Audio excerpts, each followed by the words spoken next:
Good morning, High Tides. It's Tuesday. You know what that means. This week is Thanksgiving week. It's about giving and being thankful for what you have. But do any of you know about tongue twisters? Do you know what tongue twisters are? Did you know tongue twisters have their own day?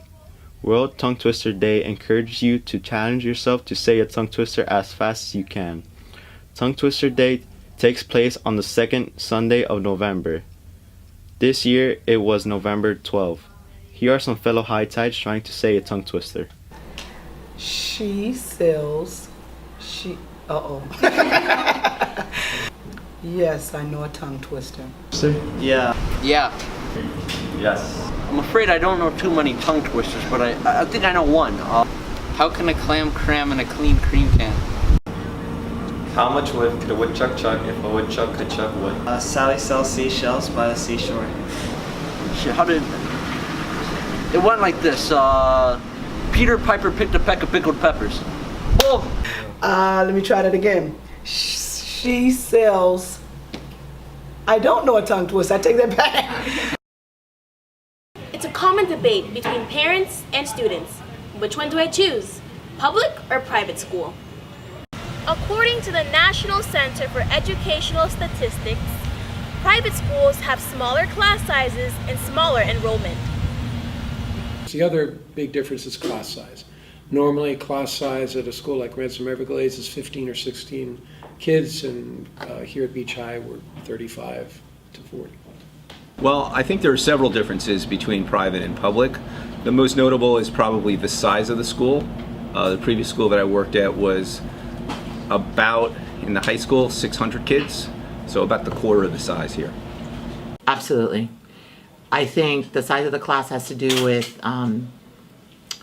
the one-to-one that the teacher has with the student. So yes, the more students in the class, the less one-to-one time he has with the teacher, so it definitely does affect. So yeah, I think smaller is generally better. Absolutely affects the learning environment.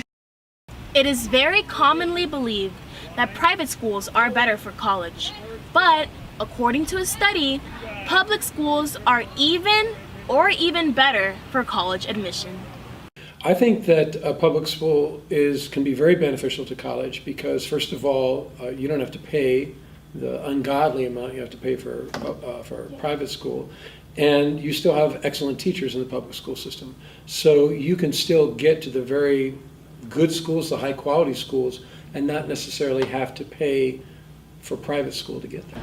Well, private school, most of the people, unless it's a parochial school, are there geared because they want to go to college.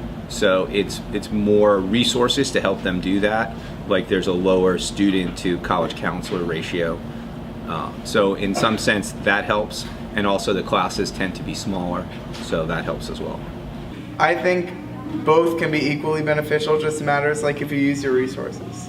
So I think a college would look at a kid who does well in a competitive environment better than a kid who just has, less competition within his class. According to Ann Dolan, the more opportunities a student in a private school has, the more it is likely that they grow academically. I think overall, in a private school, it's going to be more academically challenging. And I think quite oftentimes the kids, for the most part, are very serious about their academics. That's not always the case in public school, but I think part of the reason for that is if you're paying for your education, you're going to be more serious about it.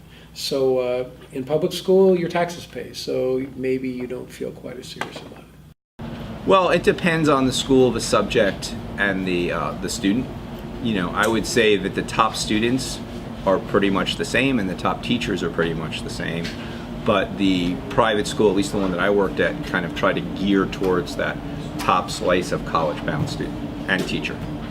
I think school can be academically challenging at both public and private, depending on what you make of it.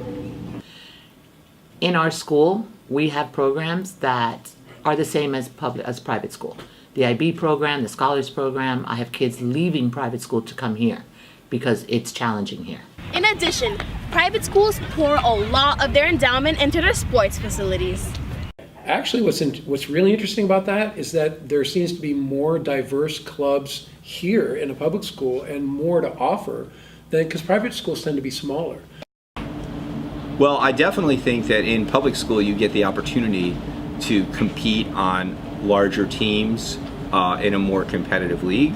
So if you're want to go to a Division I football school or something like that, then definitely public school.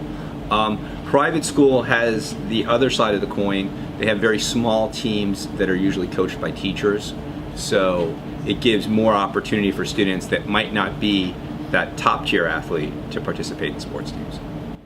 Definitely public schools. The bigger the school, the more the teachers, the more the clubs, the more the facilities, the more the sports, the more everything. Public school is bigger than private school, so there's obviously more opportunities for club, and especially at Beach High, they're great about making new clubs. In addition, private schools are also encouraging diversity. The environment there is not always realistic. It's not culturally diverse. It's not the real world ethics. Here in public school, you have a real world ethics. I think public school is more diverse because you can get people from like different statuses and backgrounds coming together. Definitely public school is more diverse. Public school is definitely more diverse than private school. All in all, it's your choice, but consider the information before you start deciding. And now from our athletics director, Mr. Bodo. What makes Beach High sports different? Well, it would be, I would say, the diversity we have in the school. We have people from all backgrounds, over 90 nationalities, which right there in itself, it makes Beach High a whole different place to be. How difficult is it to be an athletic director? It's definitely very difficult in terms of time consuming. It's long hours, and you really don't rest until the year is over, pretty much. It goes throughout the year non-stop. Mr. Bodo is a respected man. High Tides, what is Thanksgiving? Hey, have you forgot that Thanksgiving is this week?